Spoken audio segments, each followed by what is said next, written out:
Colors. How do I get good colors in my photographs? This is one of the most commonly asked questions. Apart from getting your exposure right, white balance is another important parameter. You have to get it right the first time in your camera.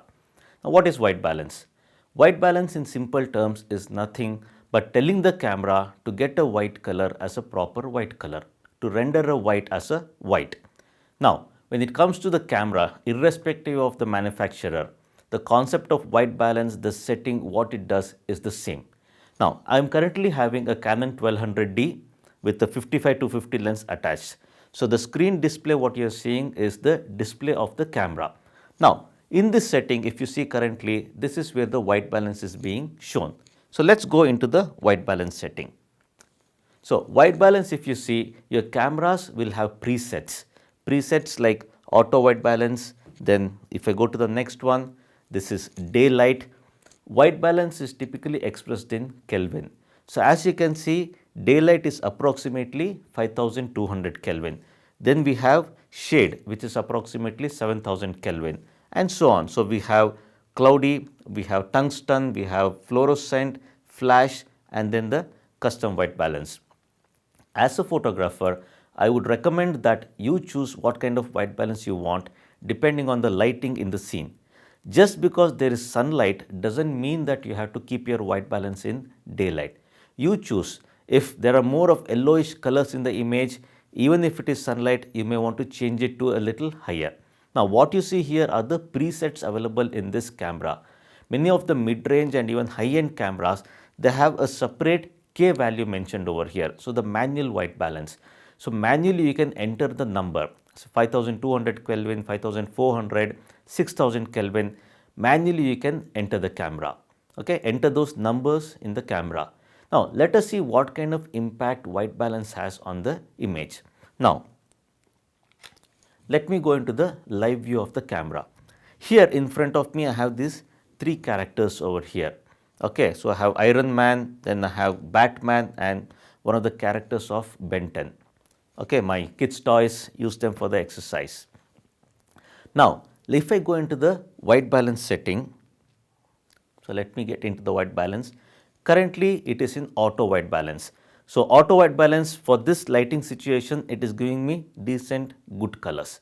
Now, let us see what happens when I keep changing the white balance. You will actually see the shift in colors in the image. Let us do that. So, go into the live view. Now, from auto white balance, when I move to daylight, not much of a change, because auto white balance daylight Kelvin value for this is almost the same. But when I go to shade, you see there is a huge difference. Now, the colors became more yellowish, what we call as warm colors.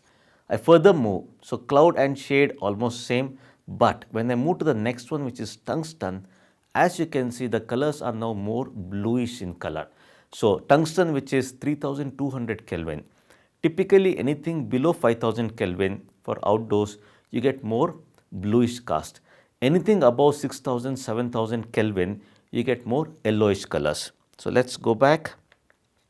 So, as you can see, again white fluorescent, flash is typically 5400 Kelvin, and then the custom white balance.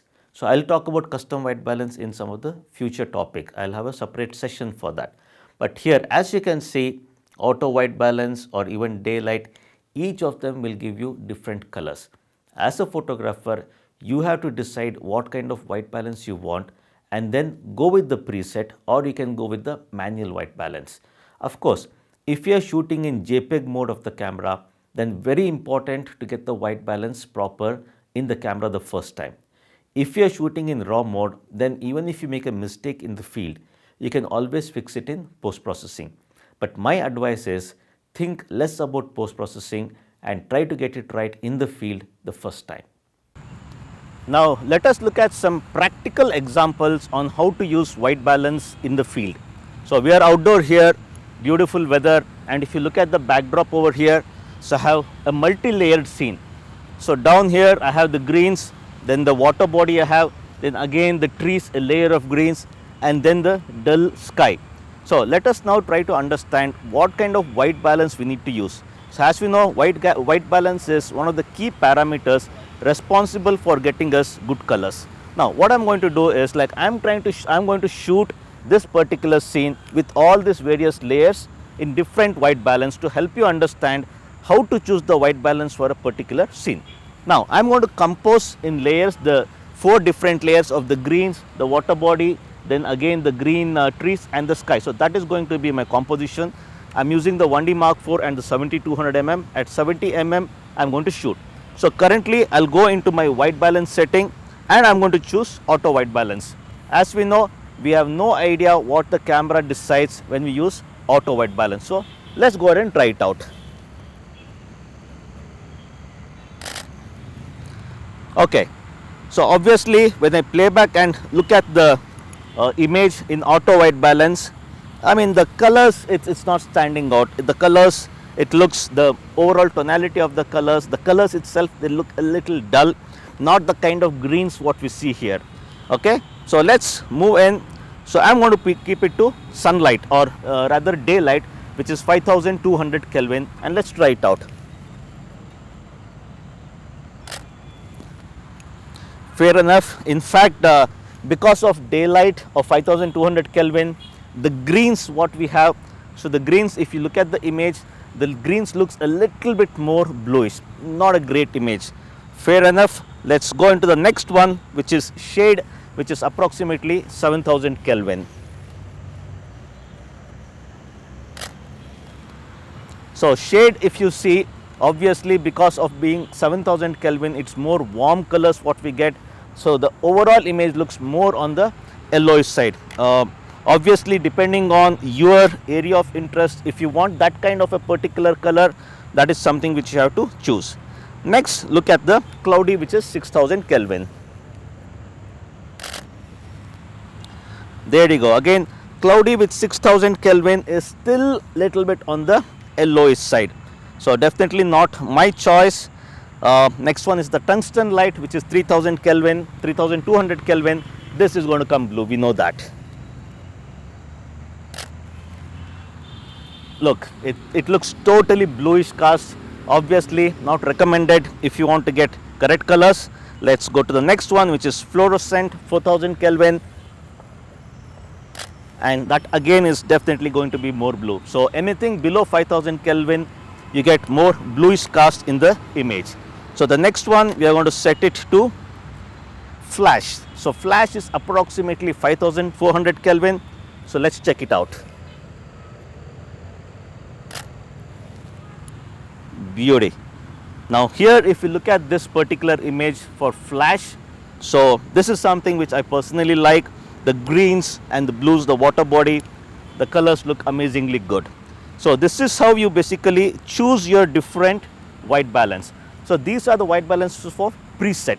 So here I tried out auto white balance, all the various presets which has the associated white balance with that, the Kelvin value. Now depending on the kind of camera model you have, your camera will support manual white balance. So in my 1D Mark IV, I do have manual white balance. So for this scene, let me go ahead. So between 5400, which is of flash, and 6000, which is cloudy, let's try to keep something in between and see. So I go into my manual white balance where I can directly enter the number, the Kelvin value, and let me keep it to say around 5800 Kelvin, and let's try it out.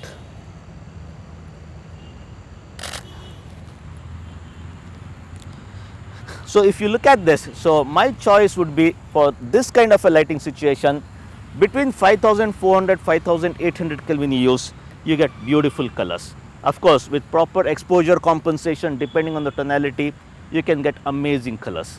So this is how you choose white balance in outdoor for this kind of a situation.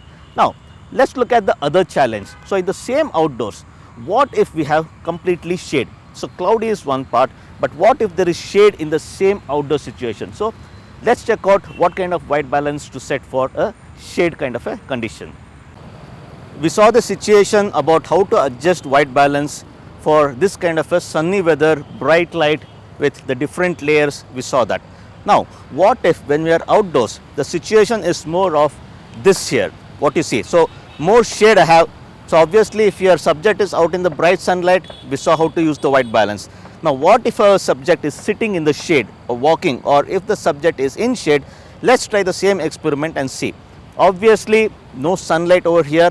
As usual, normally many of us, what we do, we keep it in auto white balance. So let us find out the same scene. I'm going to zoom in on the greens over here, the greens which are in shadow area, and let's try out the various options of white balance and see the result. So I'm currently in auto white balance. Let's go ahead and shoot this.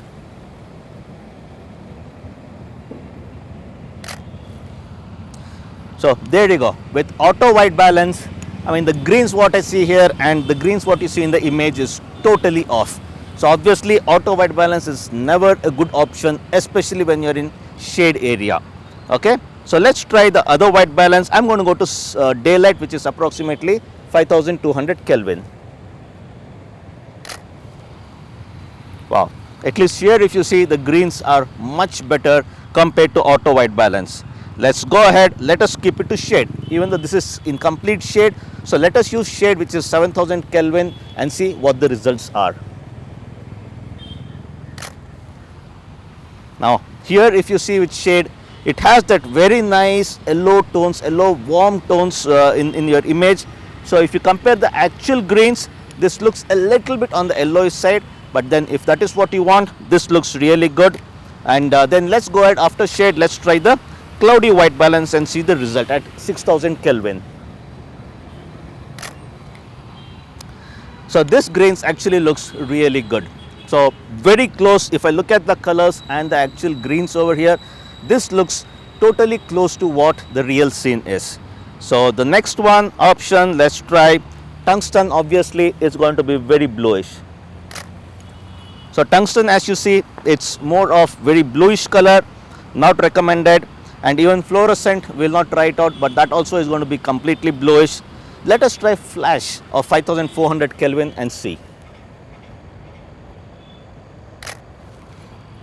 Now this is interesting. If you see, 5400 flash is again very close to the greens what I want. Now this is how you decide. So obviously there is no correct answer. So if we look at all the various images shot at different white balance and we compare each one of them one beside the other, so obviously there is no straightforward answer as to which is the right white balance to use. So as a photographer, you decide, be it shade, be it sunny. So depending on the kind of lighting you have and depending on what kind of colors you want to get in your image, decide and go for that particular white balance option.